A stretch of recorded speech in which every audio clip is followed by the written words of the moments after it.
Welcome, folks. This week's guest is a highly respected and well-loved singer. Welcome, Judy Cheeks. It is an honor to have you as my guest. Hi, Rick. I decided to go all Texas on you today with the hat, because it's so hot here. How are you? Oh, yes, I love your Texas hat. Tell us a little about your father, the Reverend Julius Cheeks. I was surrounded by music my entire life. My father was a quartet gospel singer, Reverend Judy Cheeks. So people like Sam Cooke, Mavis Staples, all these people were constant visitors in the house, and they were like family. So singing came very natural to me because I was always surrounded by it. First, let me tell you about one man. Tell me, my God tried one day. You know this man suffered so long. All the blood hell from his bones.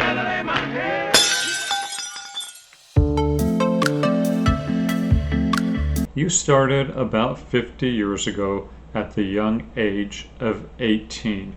You released your first solo album. It was produced by none other than Ike and Tina Turner. Wow. Ike arranged and engineered the album. I bet it was a great experience. I don't know, 50 years ago, you had to say that? I mean, you really had to say that? Well, I recorded my first album with Ike and Tina Turner when I was 18. It was released when I was 19. And by the time I was 21, I had traveled all over the world with Ike and Tina. And it was a great experience. Straight out of high school and, right into Bollock Sound, which is Ike and Tina Turner's studio. And there you go. That's my beginning.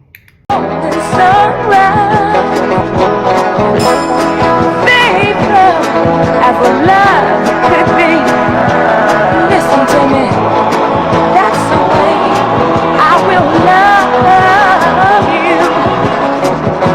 It's gotta be endlessly, forever and ever and ever, endlessly. It's gotta be. After the album was released, you toured with Ike and Tina. As a matter of fact, for a brief while in 1975, you were an Ikeette. I bet it was a thrill singing with the legendary Tina Turner. It was purely by accident I performed as an Ikeette because I never wanted to be an Ikeette. I'm not a great dancer and I didn't want them to kill me on that stage. So I always said to Tina, no, I don't want to be an Ikeette. She wanted me to, but I didn't want to. So one night we were in France and Yolanda got sick. And Tina said to me, Judy, put on her clothes and get out there on the stage. So I did about a week, as an Ikeette, and it was fun and everything. But I don't know, now it's everywhere. Oh, Judy Cheeks was an Ikeette. Not a permanent Ikeette, just temporary Ikeette. But it was fun. It was a great experience. You moved to Germany in 1977 and ended up doing background vocals on Donna Summer's classic Once Upon a Time album. I love that album. Tell us about that experience working with Giorgio Moroder and the Queen of Disco, Donna Summer. I sang background on a lot of people's albums because, before I left LA, I did a lot of that. My Motown days and everything, I did a lot of background sessions and demo, work for, because I work with Joe Music, which is the writing, publishing part of Motown. So, singing backing vocals was, just came natural. I think if you're a singer, you just sing everything. So, so when I went to Germany, that continued. I sang on Donna Summer's albums. I sang on Amanda Lear. I sang on Judy Cheeks' albums. I did a lot of background work, but I think singing is just fun. So whenever I'm asked to sing, be it background, lead or whatever, I just do it because singing is singing and I love it.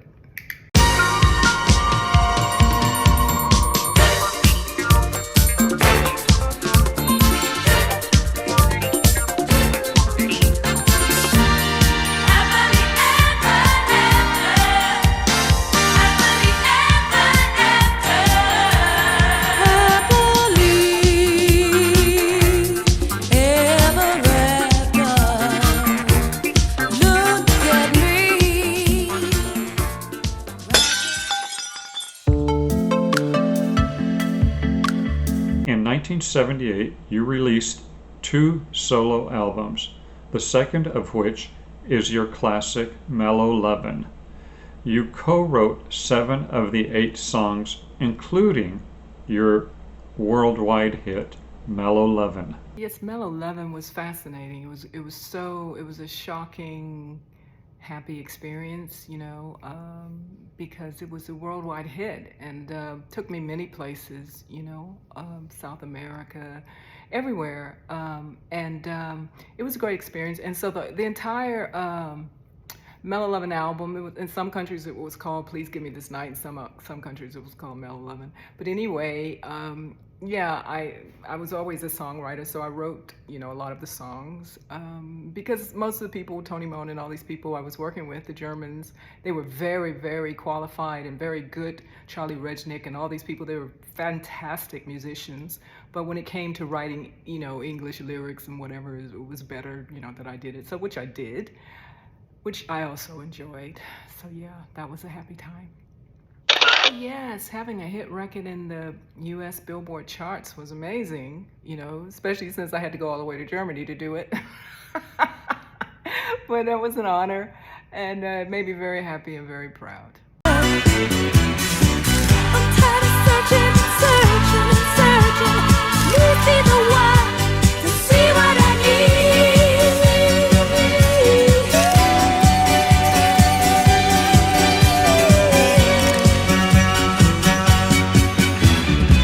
Give me some mellow love. That's what I need from you. I want some mellow loving. I want it just from you. Give me some mellow love. That's what I need from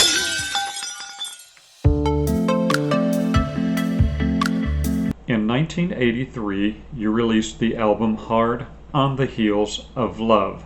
The album was produced by the one and only Pete Bellotti and included several songs he co-wrote, including Walking All Over My Love, which he co-wrote with you. Pete is a nice guy and very good producer, and we did a little experimenting with certain songs and stuff. But unfortunately, that album didn't do very well, but I thought there were some interesting songs on the album. But that was during my transitional period, like when I was leaving Areola, and I kind of did a little deal with Pete. And, it was very strange. It was just before I moved to England, and it was kind of like the last kind of production. We kind of produced it partly in Germany, and then Pete was also moving to England, so I would fly over from Germany to England to do the recording. So that was always good because I love going to England. I just love England. Anyway, so yeah, that was a good experience. I'm walking all over my love. Walking over my love. Walking all over my love. Walking over my love. Walking all over my love. Walking over my love.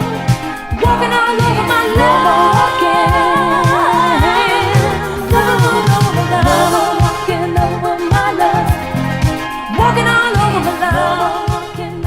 my love.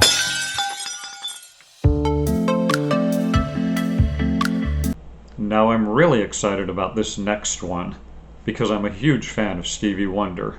You did backing vocals on Love Light and Flight, a song Stevie Wonder sang on the 1984 soundtrack, The Woman in Red.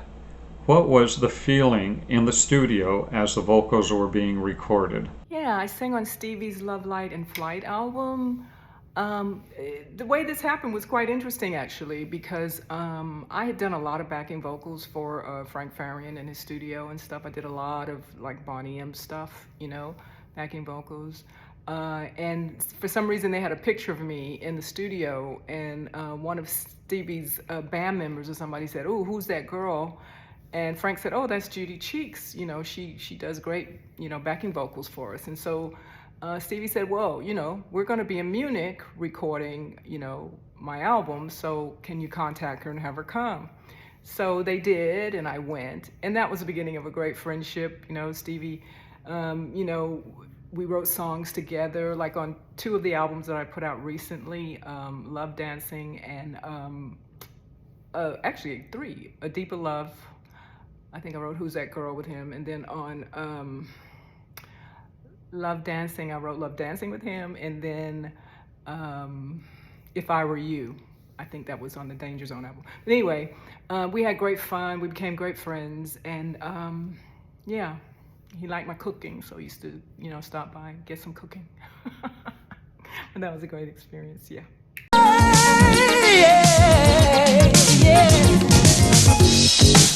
Love's like a flight. Fuel and charging passion. Love's like a flight. Fuel and charging passion. Baby, make me feel like paradise.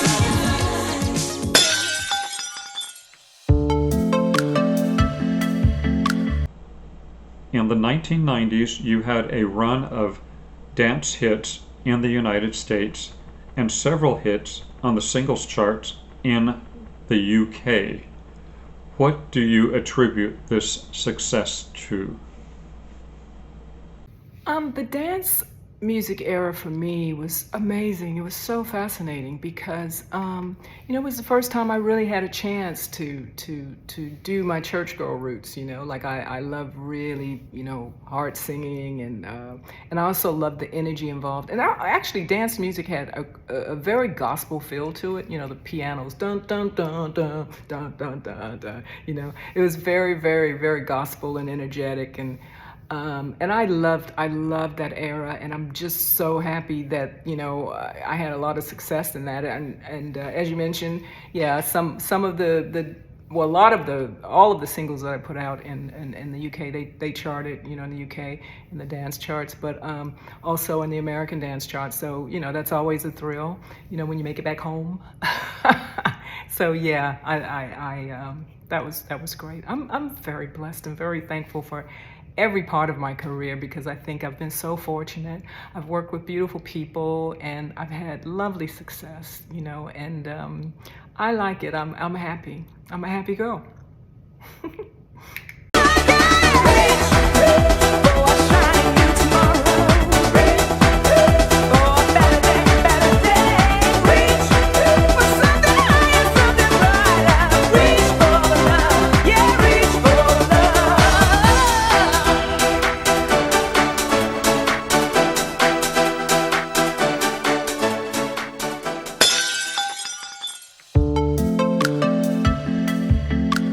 Question.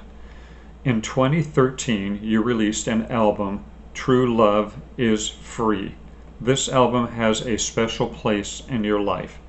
I did an album called True Love is Free in conjunction with the book I wrote about my father. I thought, okay, I should do like a gospel album, but I didn't want to do a traditional gospel album because I didn't want to compete with my father's reputation. You know, he was known to be, you know, a very powerful gospel singer, you know, Reverend Julius Cheeks.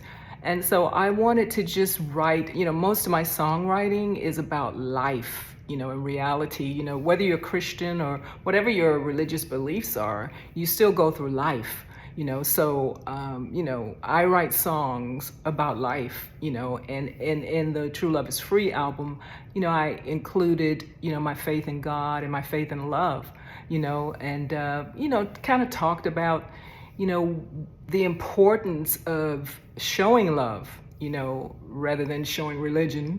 You know, you can have your religious belief, but the most important thing we should spread all over the world is love. So, yeah, True Love is Free kind of says that.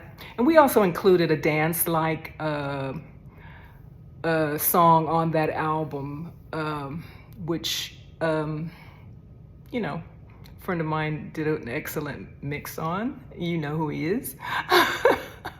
So anyway, yeah, so it was great. It was great.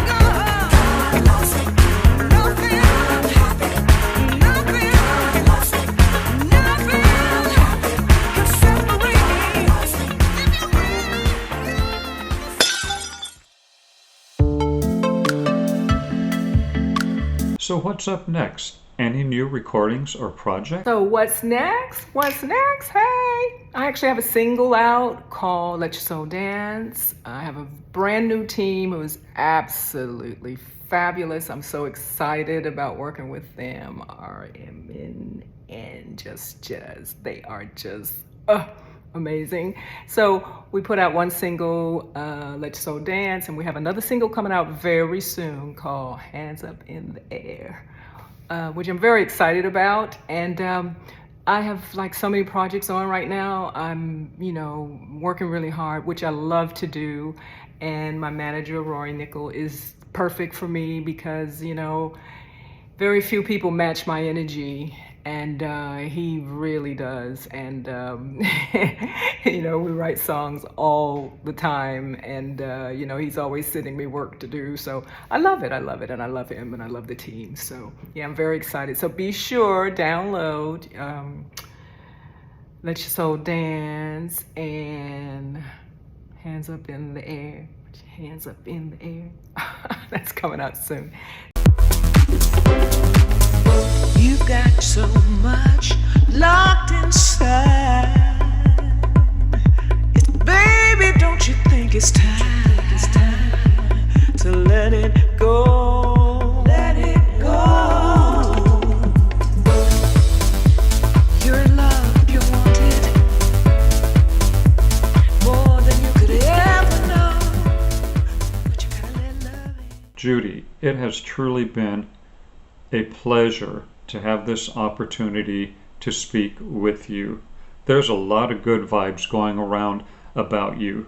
Your fans absolutely adore you, and from what I see, you're very interactive with them. Thank you, Judy, for your time and graciousness, and may all your efforts bring upon a positive outcome. Thank you again. Thank you so much for this interview. It was really nice meeting you. And you took a long time to get it together, but I'm glad you finally did it. It took 50 years, but you got there. God bless. Mwah.